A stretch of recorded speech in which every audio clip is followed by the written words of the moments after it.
হযরত ওমর একদিন তিনি হেঁটে কোথাও যাচ্ছিলেন। কিছু দূর যাওয়ার পরেই দেখলেন এক বৃদ্ধাকে। বৃদ্ধা কি যেন বিড়বিড় করছে। হযরত ওমর তার কাছে গেলেন, তার খোঁজ খবর নিলেন, জিজ্ঞাসা করলেন, আচ্ছা বুড়িমা, খলিফা ওমর সম্পর্কে তোমার ধারণা কি? বুড়ি হযরত ওমরকে আগে কখনো দেখেনি, তাই তাকে সে চিনতে পারেনি। বুড়ি হযরত ওমরের কথা শুনে কিছুটা বিরক্ত হলো, বলল, ওমর টোমর দিয়ে আমি কি করব? আমার কি এমন ঠেকা পড়লো যে আমার তার খবর নিতে হবে? নিজের চিন্তায় পাচ্ছি না। বুড়ির কথায় ছিল রাগ আর অসন্তোষের ছাপ। হযরত ওমর আবার তাকে জিজ্ঞাসা করলেন, বুড়িমা, ওমরের উপর তোমার এত রাগ কেন?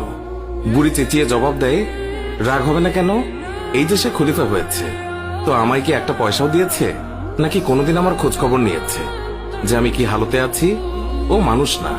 হযরত ওমর বুড়ির কথা শুনে বড়ই চিন্তিত হলেন। ঠিকই তো, আমি তো তার তেমন খোঁজ খবর নিতে পারিনি।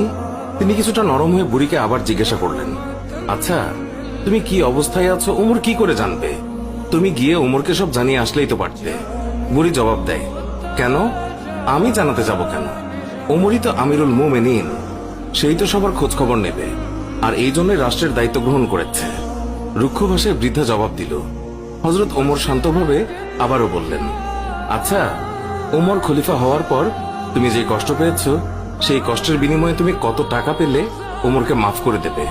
বৃদ্ধার সাথে এইসব কথা চলছে। এমন সময় হযরত আলী এবং আব্দুল্লাহ ইবনে মাসউদ রাদিয়াল্লাহু তাআলা আনহু তারা এসে হাজির হলেন। তারা হয়তো কোথাও যাচ্ছিলেন। এসে সালাম দিলেন, আসসালামু আলাইকুম ইয়া আমিরুল মুমিনিন। আগন্তুক দুই ব্যক্তির মুখে আমিরুল মুমিনিন শব্দ শুনে বৃদ্ধা তাজ্জব হয়ে গেল। সে ভয়ে কাঁপতে লাগলো আর ভাবতে লাগলো যে ওমরের সামনেই তাকে এত গালমন্দ করেছে। দারুণ অনুতপ্ত হলো বুড়ি। হযরত ওমর বৃদ্ধাকে সান্ত্বনা দিলেন আর বৃদ্ধার হাতে 25টি স্বর্ণ মুদ্রা দিয়ে বললেন, বুড়িমা, তুমি এই চামড়ায় লিখে দাও যে কিয়ামতের দিন ওমরের কাছে আমার কোনো দাবি নেই। বৃদ্ধা তখন তাই করল। চামড়ার উপরে তা লিখে দিল বৃদ্ধা। আর হযরত আলী রাদিয়াল্লাহু তাআলা আনহু সাক্ষী হিসেবে তার উপরে দস্তখত করলেন।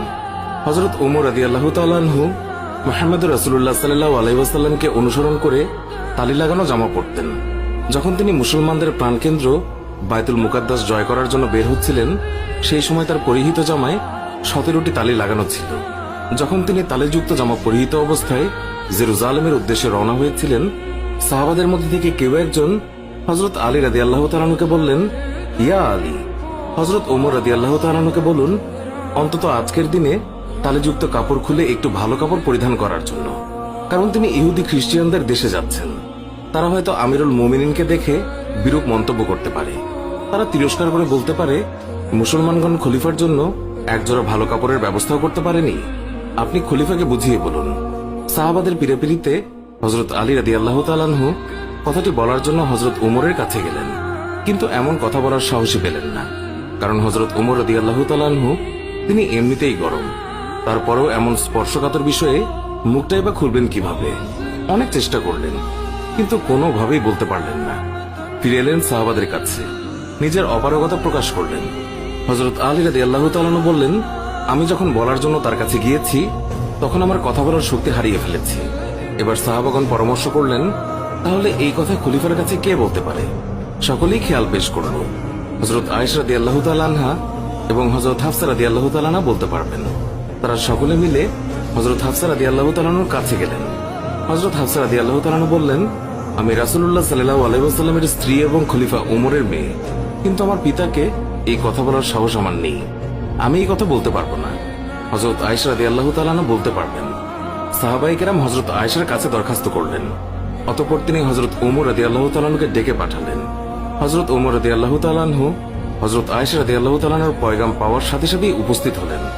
ভারত উপমহাদেশের বিখ্যাত হাদিস বিশারদ শাহ ওয়ালিউল্লাহ মুহাদ্দিসে দেহলভী একটি গ্রন্থে লিখেছেন যে হযরত ওমর রাদিয়াল্লাহু তাআলা আনহু আম্মাজান আয়েশা রাদিয়াল্লাহু তাআলা আনহার সামনে দোজানো হয়ে তিনি বসে পড়েন।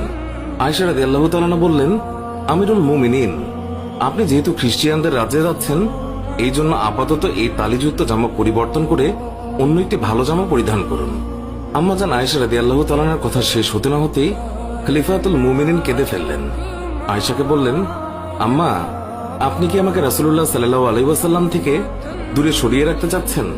আপনার কি রাসূলের সাথে কাটানো দিনগুলোর কথা মনে নেই, যে দিনের পর দিন নবীজি সাল্লাল্লাহু আলাইহি ওয়াসাল্লাম উপবাস থেকেছেন। 3 দিন পর্যন্ত নবীজি সাল্লাল্লাহু আলাইহি ওয়াসাল্লামের চুলায় আগুন জ্বলেনি।